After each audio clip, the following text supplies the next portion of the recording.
కేసీఆర్ ని ప్రశ్నించామో అంతకంటే ఎక్కువగా రేవంత్ రెడ్డి గారిని ప్రశ్నిస్తాం. రైట్.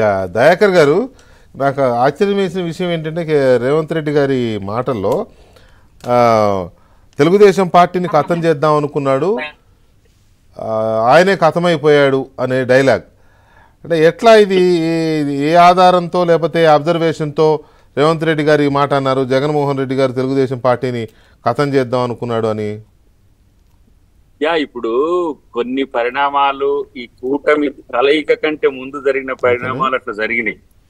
ఎట్లా ఇక్కడ వారు పవన్ కళ్యాణ్ తో కూడా ఇక్కడ కొంత సఖ్యతతో ఉండేది కేసీఆర్. అక్కడ ఆయన ఇటు అటు అంటే చంద్రబాబు గారితో ఇంకా అప్పుడు పొత్తు కాలే. ఈ పరిస్థితులు తర్వాత ఏ పరిస్థితుల్లోనైనా చంద్రబాబు గారు రాకుండా ఉండే వ్యూహాల్లో కొన్ని తీసుకోవాలని అనుకున్నాడు. మొత్తంగా అంటే డిస్ట్రక్టివ్ పాలిటిక్స్ వైపే ఈ అరెస్టులు, బెదిరించడాలు, ఎవరిని లేకుండా అంటే ఎవరిని పార్టీ వైపు చూడకుండా అనేది ఒక 1.5 ఇయర్ కంటే ముందు అవి జరిగిన దాంట్లో తన పాత్ర ఉందనేదే రేవంత్ రెడ్డి గారి అనుమానం అనేది నా అంచనా. రెండవది ఏంటంటే అసలు పార్టీలే లేకుండా చేయాలనేది కేసీఆర్ గారిది కానీ అటు జగన్ గారిది కానీ ఇద్దరిది అట్లనే ఉండే. ఎందుకంటే ఇక్కడ కాంగ్రెస్ పార్టీని అన్ని పార్టీ టీడీపీని అయితే 2014 అప్పుడు 12 మంది ఎమ్మెల్సీని కూడా మొత్తం తీసుకొని ఆ పార్టీని టీడీఎల్పీనే మధ్య చేసుకున్న పరిస్థితి. 2018 తర్వాత ఎన్నికల్లో కాంగ్రెస్ పార్టీని ఆ విధంగా చేసిండు, సిఎల్పీ లేకుండా చేసిన పరిస్థితి చూసింది.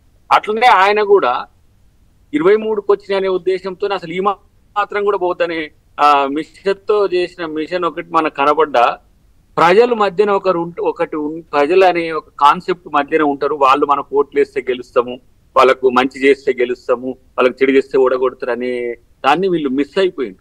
అందుకనే పార్టీలను డిస్ట్రాక్ట్ చేస్తే ఇలా మనం నిరంతరం కొనసాగవచ్చు అనే ఉద్దేశాలతో ఈ రెండు ప్రభుత్వాలు కొనసాగడం వల్ల వాళ్ళ రేవంత్ రెడ్డి గారు పరిస్థితికి ఉండొచ్చు. కానీ నేను అంటున్నా ఈ ప్రభుత్వం మాత్రం డెఫినెట్ గా ఇంతకుముందు పెద్దలు ఎవరు మాట్లాడారు, ప్రసాద్ గారు అనుకుంటా, ఆంధ్రప్రదేశ్ అమరావతితో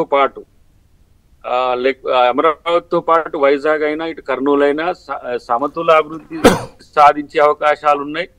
హైదరాబాద్ అనేది ఇట్స్ వరల్డ్ పొటెన్షియల్ సిటీ. దీనికి ఏమి రియల్ ఎస్టేట్ వచ్చి పోతేనో సాఫ్ట్వేర్ వచ్చి పోతేనే కాదు, RRR తర్వాత ఇది ORR మధ్యన జరగబోయే అభివృద్ధి అనేది ప్రపంచ స్థాయి అభివృద్ధి. అమరావతి ఇప్పుడు మొగ్గ దొడుక్కున్నది. అది దాన్ని ఇంకా మరింత తేజవంతంగా చేయడానికి తెలంగాణ ప్రభుత్వం కూడా ఎలాంటి ఇబ్బందులు ఉండవు. హైదరాబాద్ విజయవాడ అనేది ఒక పెద్ద క్యారిడార్ సౌత్ లో అవుతుంది, మీరు చూస్తారు త్వరలో. గతంలో చంద్రబాబు నాయుడు గారికి ఒక ఆలోచన ఉండే. At the same time Congress పార్టీకి కూడా తెలంగాణ ఇచ్చిన తర్వాత విడిపోయిన పరిస్థితి కనబడదు. రాష్ట్రాలుగా విడిపోయినట్టుగా ఉండాలనే తప్పితే ప్రజలు విడిపోరు. రెండు ప్రాంతాలు కూడా సమతులాభివృద్ధి చెందడానికి భవిష్యత్తులో మేము ఒకవేళ 2029లో వస్తే ఆ ప్రణాళికలు వేరున్నాయి. కానీ తెలంగాణ ప్రభుత్వం యొక్క ఉద్దేశం అయితే ఆంధ్రప్రదేశ్ కూడా డెవలప్ కావాలి. ఆయన డెవలప్ చేసుకోకపోవడానికి కొన్ని కారణాలు ఉన్నాయి.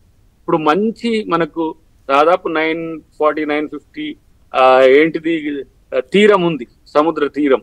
అసలు వాటి మీద కాన్సన్ట్రేషన్ చేయలే. అసలు ఆర్థిక వృద్ధి ఎందుకు చేయలేదు? చేసినారు.